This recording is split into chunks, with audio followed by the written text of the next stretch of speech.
Hello students, welcome to EPG Pathshala.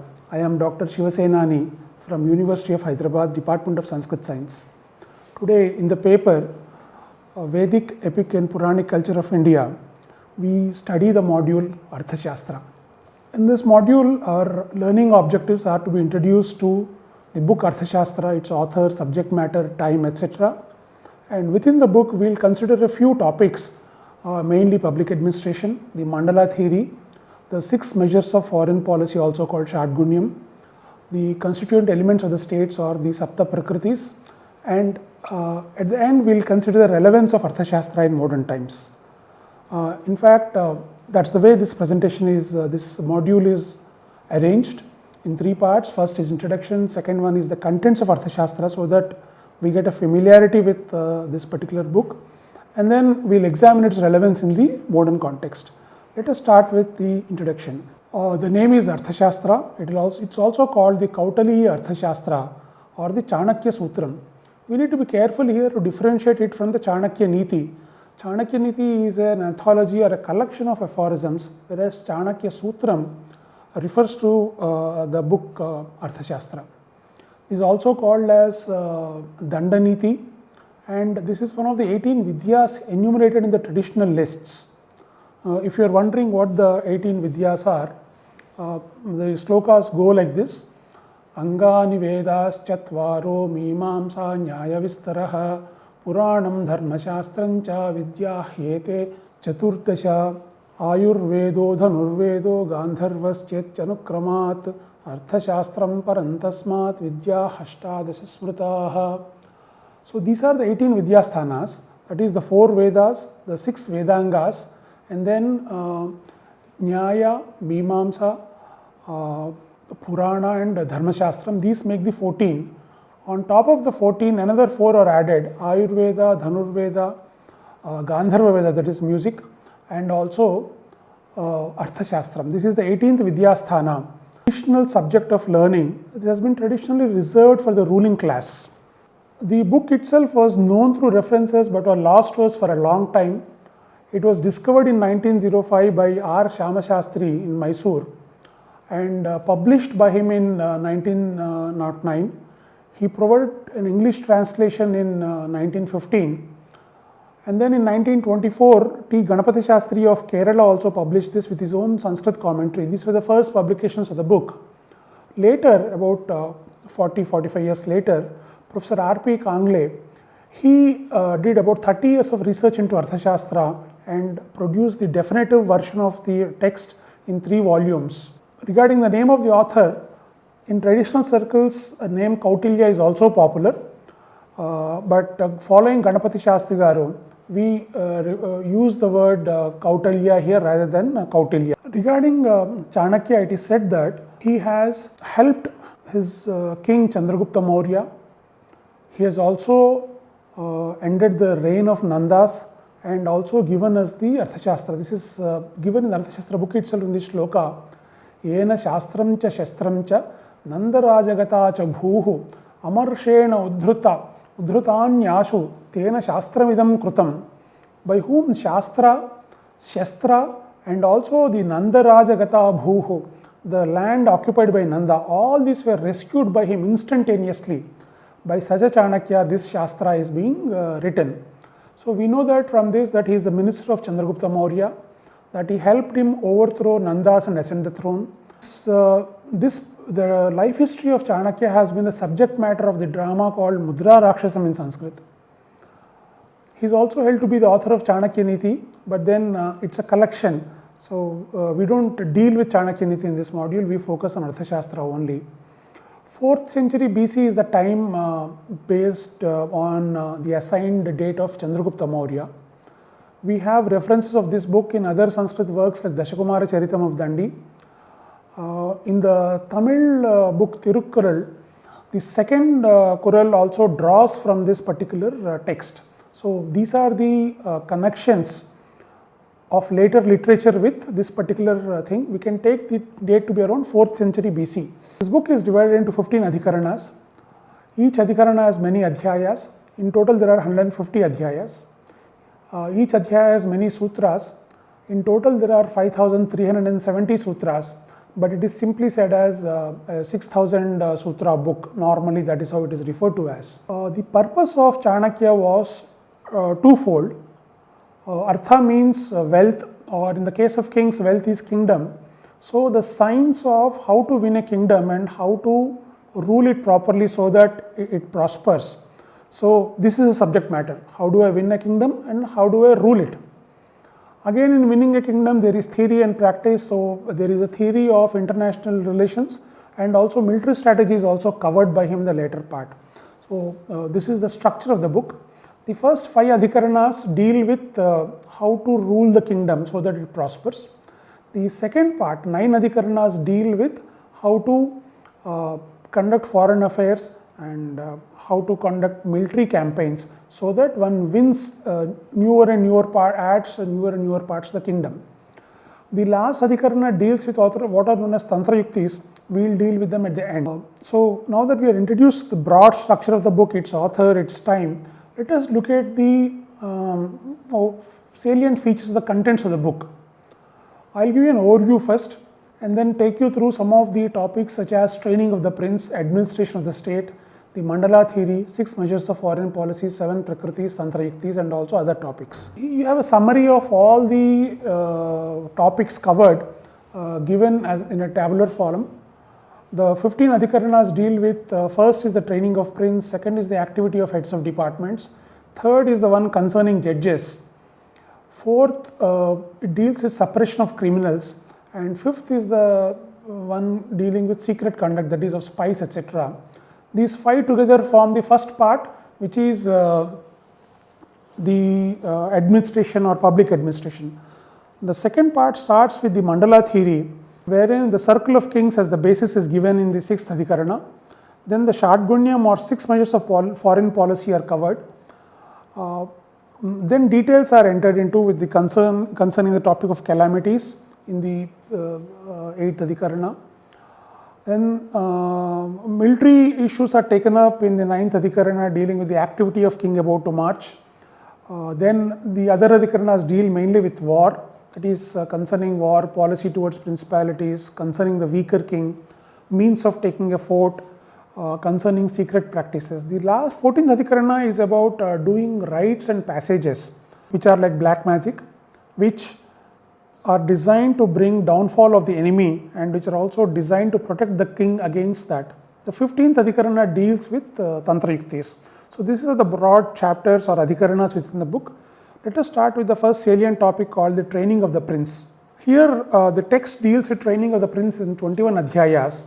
It starts with a list of the contents of the work. This is one particular tantra yukti, that is a device of doing science or how do you deal with a particular thing. First is just list all the topics, that's what is done. This essentially means it's a syllabus for the king's training. Some of the important observations that we can note here are the position of Arthasastra is that Veda lays down the dharma. So it's very clear that Arthasastra is a Vedic book which has Veda as its main support. So all dharma flows from Veda. This is what is reiterated by the Arthasastra. The main dharmas which are common to all are listed, which are non-violence, ahimsa, satyam, that is truth, shaucham, purity, anasuya, non-spiteful, anrusamshya, kindness, and kshama, forbearance. These are the dharmas which are common to all. This is what the Arthasastra teaches. Another thing that we could note is that the king shall not allow people to deviate from their duty. That is, it's the duty of the king to uphold dharma.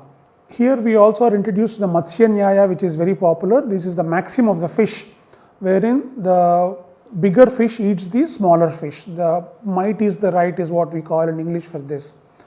So what happens when a king does not rule properly or there is no king? Anarchy prevails where might is the right and the weaker people are harassed by the stronger people. One of the interesting topics given in the training of princes is restraint of sense organs. Normally it is said that power corrupts and absolute power corrupts absolutely. So first thing a prince is trained in is in restraint of sense organs. We could do well to include this in the syllabus of our modern rulers. This was there in a text which is 2500 years old. The pedagogy of Arthasastra is through stories. There are various stories told because a dry, boring, theoretical manual would be very boring. So the princes are told about stories of Janmejaya, Ravana, Duryodhana, Kartavirya, Arjuna, etc. Through these stories, the principles of Dandaniti or Arthashastra are taught to them. The ideal is the Rajarshi, one who has control of his senses. And this has been the ideal not merely in Arthashastra but in related literature. We see, for example, in Kalidasa that Dushyanta is a Rajarshi. This is the ideal that kings strove to achieve, and that's what Arthashastra aims in its training of the prince. There are other issues like desirable qualities in officers of the civil service. There is meritocracy is prescribed rather than based on relationships, etc. Then one interesting topic is that corruptibility is actively tested. Is this person corruptible? That's the kind of test they prescribed in those days. The other topics dealt with here are secret service, watching over and winning over enemies parties, the rules of council, that is mantranam, rules for envoys and ambassadors, protection of princes and protection from princes. This is an interesting one. Princes are seen as a danger to the king. History bears this out, where so many kings have killed their own fathers. Within Chandragupta Maurya's dynasty, we see that by the time of Ashoka, this fratricide has happened. So Arthashastra anticipates this. Maybe it was prevalent at that time. It also deals with protection of the king from the prince. We also have duties and ideal timetable for a king. Those who are interested can consult the work and learn more about this. We'll end this topic with one shloka from Arthashastra. Praja sukhe sukham rajnyaha prajanam cha hite hitam.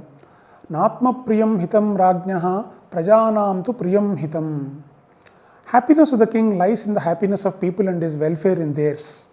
That which is dear to the king is not what is beneficial to him, rather that which is dear to the people is beneficial to the king. What more do we want than our rulers to have this, to take this to heart and then be ready to rule? So this we've seen is the training of princes. We'll go to the next one within public administration, that is the administration itself. This is the largest adhikarana and has material not found elsewhere in contemporary text and even in much later texts. Very detailed information is available in this particular adhikarana. We'll quickly go through them. First, formation of villages with 100 to 500 families is discussed. You will be interested to know that 500 families still would be about the average size of a village 2500 years later. Then the division of land for various purposes is dealt with, that is zonal planning. There are also chapters on construction and layout of forts, the duties of superintendent of treasury and revenue, and so on. 6 sources of revenue are recognized from the fort, that is the city, from the countryside, irrigation works, forests, cattle and trade routes. Then we have various adhyayas dealing with duties of accounts officers, chapters dealing with embezzlement of funds and rules on disgorgement of funds. Nowadays we are no longer doing it, but earlier if somebody was found embezzling funds, the investigation ended with disgorging the funds as well, that is taking the funds back. Corruption of government officers has been recognized as inevitable, so the king is advised to be always in control. There are also chapters on royal edicts which shows that Arthashastra is familiar with Nirukta and Vyakaranam, the 2 Vedangas. It is not a surprise, but it gives the relative dating of Arthashastra. Then the 4 upayas are dealt with here. These are very popularly known. Sama, Dana, Bheda, Dandopayas. An upaya is a device used to achieve the purpose and then removed. It is like a scaffolding that we build before building the building. Once the building is ready, we remove the scaffolding. Similarly, an upaya is like that. So, to get something done, these are the 4 devices that are taught by Kautilya, that is Sama, Dana he calls it as Upapradana, later on he calls it as Dana as well, Bheda and Danda. Sama is reconciliation, Dana is trying to give something, Bheda is creation of doubt and use of threats, and then finally Danda is the punishment, that is the last resort. Within the administration of the state, If you just look at the list of the departments, we'll understand that not much has changed. The departments dealt with are mines, goldsmithy, trade in gold, granary, commerce, forest produce, armory, weights and measures, measures of space and time, tolls and toll dues, weavers, liquor, slaughterhouse, courtesans, shipping, horses, cattle and elephants, chariots, infantry and commander, passports, city and rural administration. It's amazing that after 2 millennia, these remain more or less the main aspects of administration. What has happened is, of late, the services part of the economy has grown a lot, but we are lucky that we have a detailed manual of all these departments available to us, dating from 4th century BC. Another noteworthy point is, it's not a mere list. When Chanakya is dealing with any particular subject, he gives exhaustive details. Let us just consider one example. He is dealing with, for example, the chapter on treasury. In treasury, various things come, money comes, granary, jewels. So within jewels, he gives the names and qualities of various gems, the descriptions and names of various necklaces, and the names and qualities of fine textiles. That is, the treasury in charge must know all goods of value. He must be able to value them properly. And that kind of detail we find about each and every department in this book. It is not a wonder then that the German translator Johann Jakob Meyer said that Arthasastra is not a book but a library. That is, in each adhyaya it is worth a book, and this is a collection of so many books. We can go into more details, but the present context does not permit that. This gives us a glimpse of the kind of detail and the theory of public administration that we find in Arthasastra. Now we go to the other part of the book on how to win a kingdom. The important contribution of Arthasastra not only to Indian literature, Indian thought, but world literature is its mandala theory. Let us examine that in some detail. This is taken up in the 6th Adhikarana.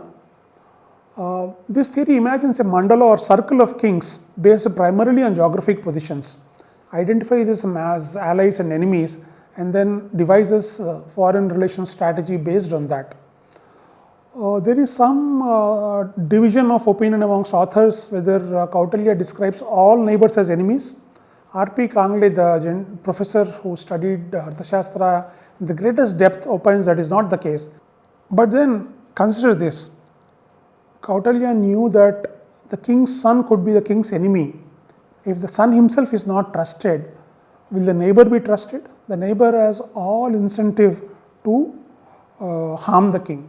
So it is not a surprise that generally he describes neighbors as enemies, but then this is what we call paranoia, which is very common amongst leaders. Leaders are supposed to be always on the guard. Let us look at the mandala theory. I have given a brief depiction of the mandala of kings. This mandala is partial and expands only in one direction. If you look at the hexagon in the roughly middle or slightly to the left of the center of the screen, the grey hexagon represents the Vijigishu, or the would-be conqueror, that is the present king.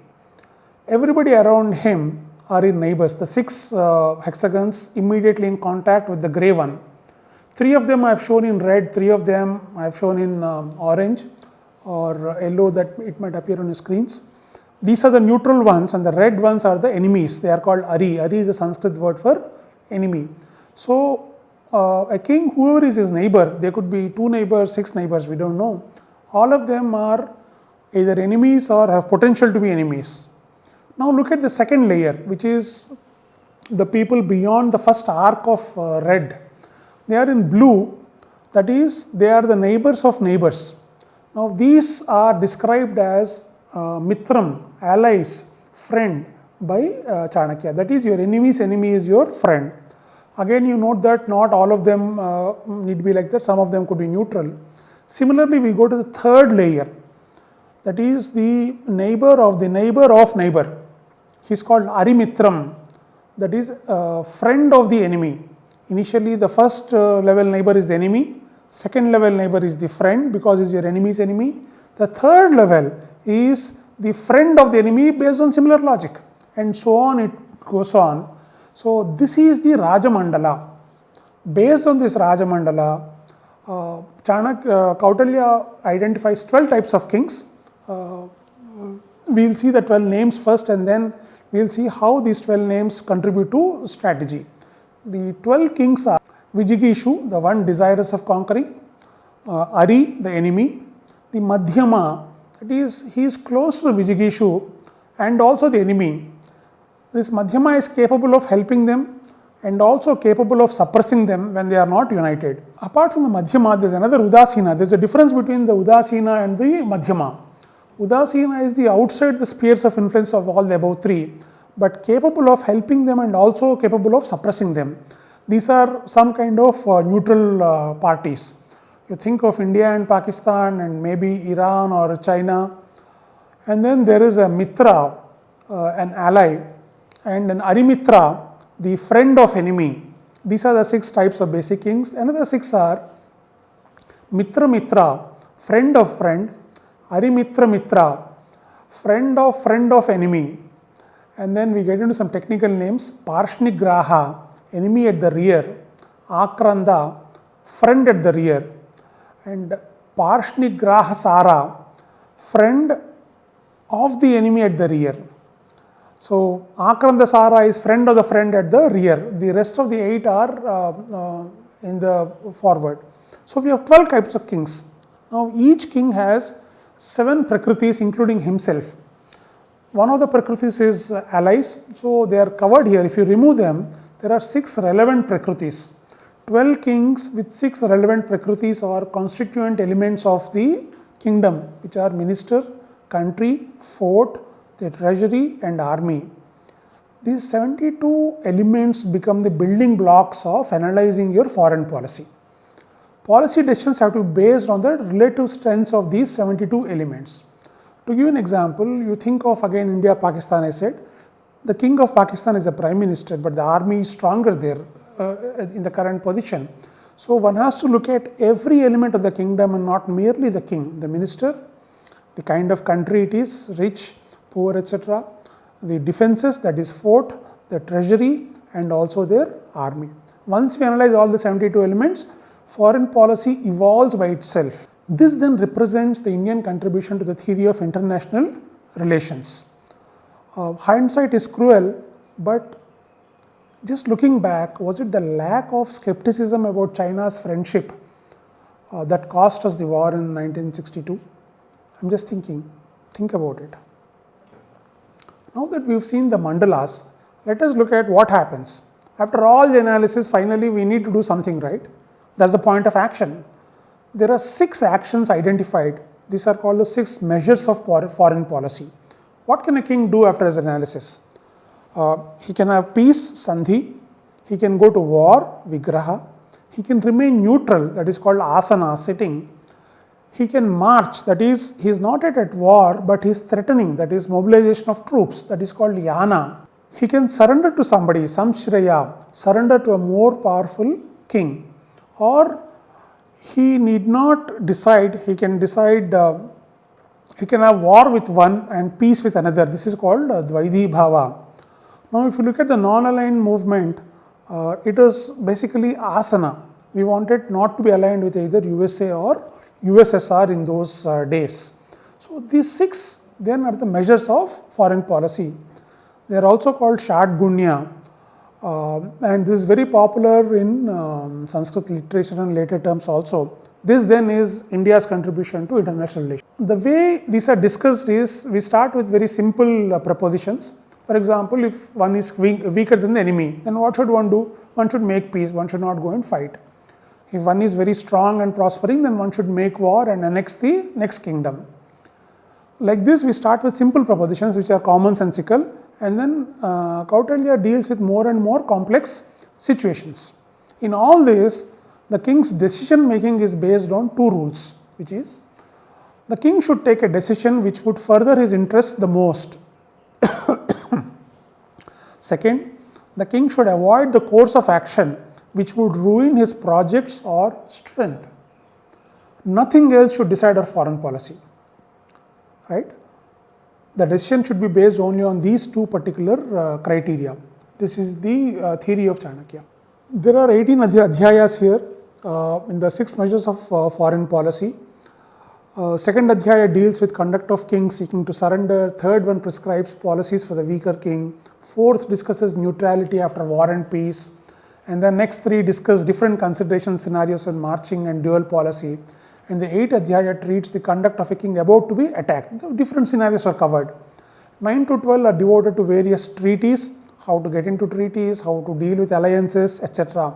So this is hardcore international relationships. The last 6 adhyayas describe strategy to tackle with the enemy at the rear, recoupment of diminished powers, defense of a fort, the conduct of an attacking king, peace negotiations, and conduct towards a Madhyama king or an Udasina king in the circle of kings. How should a king be to all these particular neighbors? As I said before, the various scenarios are discussed strictly in the framework of what is beneficial to the kingdom, and they do not exhaust all the possibilities. They can get very complicated. So this has been a favorite hunting ground or subject of exploration for Sanskrit poets. So we see that in the first and second sargas of Kirata Arjuniyam, there is a Mahakavyam by Bharavi, where the particular situation between Yudhishthira and Duryodhana is explored by the poet. Yudhishthira has gone to forest for his forest stay. Then what should Duryodhana do? Should he sit tight? Duryodhana actually goes about making friends, and Bhima and Draupadi goad Yudhishthira into making war right now, because if Duryodhana builds up his strength, then it might become difficult. So we see Shadgunyam at play here. Similarly, in the second sarga of Shishupala Vadham, the poet Magha similarly explores the various considerations in the decision making of kings. And of course, now we see that within South Asia, all our neighbors seem to be against India. India has helped Bangladesh get freedom, but Bangladesh feels India is not on their side. So this is the real politic. This is what is dealt with by in Arthasastra. Given all these complexities, Kautilya says that anybody who knows Arthashastra, he can simply play with his king. He toys with kings as if they are bound by his intellect. So for him, mastery of this Shadgunya makes the minister very, very powerful, and it is not really a wonder. Nowadays we want our kings only to be masters of this particular craft. We briefly touched about the 7 prakritis or the 7 constituent elements of the kingdom. They are Swami, the king; Amatya, the minister; Janapada, the country; Durga, fort; Kosha, treasury; Danda, army; and Mitrani, allies or friends. And the relative importance of each of these is in the order stated. That is, king is the most important, second most important is minister, and so on. The book describes each of these 7 elements in some great detail at various places. Some people did not understand why they are scattered, but then they are covered in the book. Each of these prakritis, along with the king, get to play in the Rajamandala, because we said that there are 12 kings and we should look at 6 prakritis. Allies are not counted because they are included in the Rajamandalam. The evaluation of these prakritis leads to one of the 6 measures of foreign policy. In a given situation, after evaluating all 72 elements, finally the king makes a decision. Okay, now we need to go to war with X or Y. We need to make peace with Z, etc. Having dealt with these prakritis, a separate adhyaya is also devoted to calamities to these particular prakritis. This is the main text. We will also briefly observe one more thing called the Tantra Yuktis. These are the stylistic devices of explaining something, to elucidate a scientific subject. Ayurveda and Arthashastra give 32 Tantra Yuktis. In Arthashastra, all the Tantra Yuktis have examples given from the text itself. We will deal with 2 examples here, Purva Paksha and Uttara Paksha. I have chosen these 2 because they are very popular across ancient Indian literature, not merely in statecraft but in philosophy as well. We will consider the Sutra 15.1.53. That statement which is fit to be rejected is the Purva Paksha. That is, it is the opponent's view. We state the opponent's view, convince the reader that opponent is right, and then we reject it. The statement of opponent's view is called Purva Paksha. What is a Purva Paksha? Sutra 8.1.7 proposes that calamities of a minister are greater than those of a king. Some people might think Chandragupta Maurya was not a strong king, Chanakya was a great king, so if Chanakya had fever or some deadly disease, then that's a bigger calamity. It is plausible. This is the view of Bharadwaja. The reasons given by Bharadwaja are most projects or activities in a kingdom are undertaken by ministers, and if these are suspended, kingdom is weakened, enemy would attack, and the life of king is at threat. It seems plausible. This is the view of the opponent. Opponent as not an enemy, but somebody who takes a different stance. Now Kautilya refutes this view in 8.1.12 and gives the reasons. It is the king who appoints ministers, takes countermeasures, etc. He can always appoint a minister who is not indisposed, and so on. Basically, what is Kautilya's view? If the king is not strong and good, then he cannot pick a wise minister. Therefore, a king has to be the one who should come first. Therefore, he says in 8.1.19, because he is at the head of the Prakritis. The above is called Uttara Paksha, which is defined as the statement giving the final position. So we see that Tantra Yukti is a way of scientific elucidation or discussing any scientific matter, any systematic discussion of any particular matter. Like this 32 Tantra Yuktis are given in the 15th chapter. Before ending the salient features, we will just deal with the other topics in Arthasastra so that we get an idea. War is discussed at length in 4 Adhikaranas, including activities of a king about to march, battle tactics and vyuhas, tactics for a king battling a more powerful king, strategies to capture a fort. These are definitely outdated today because they never had air force in those days, and the kind of missiles and ballistic missiles, intercontinental ballistic missiles we have, nuclear bombs we have. So this is no longer that important, but maybe in a low intensity war that like what we are seeing on a northwestern border, this could still be relevant. The Adhikaranas on war include an Adhyaya on restoration of peace in a conquered country. We've seen that great powers in the 21st century and the 20th century are conquering countries, and then what is the state of Iraq today? I mean, is Afghanistan stable? So these were considered in those times. One Adhikarana is devoted to Sanghas, small independent principalities, especially of the warrior class. This is a reflection of the organization of various states and groups in those days. The 14th Adhikarana deals with Abhichara rites and precautions against such rites. Abhichara rites are rites conducted not for the welfare of the Yajamana, but for the downfall of the opponent. So, if we to just recap, summarize what we have seen, in Arthashastra we have 2 main parts. One is public administration. The second part is dealing with foreign relations and military strategy.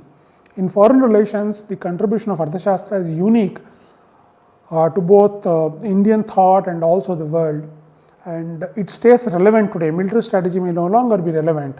From a historical point of view, the amount of detail we have available in Arthashastra gives us an excellent picture of the state of the administration at the time of Chanakya, which is about 4th century BC, at least according to the current view.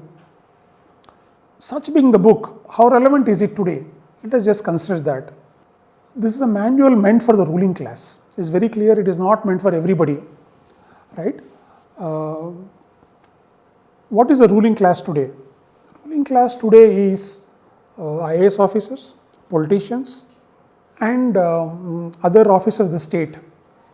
Many of the ideas and frameworks permeate the thinking of Indians. If the ruling class wants to rule India using concepts known to Indians, this is a very relevant book.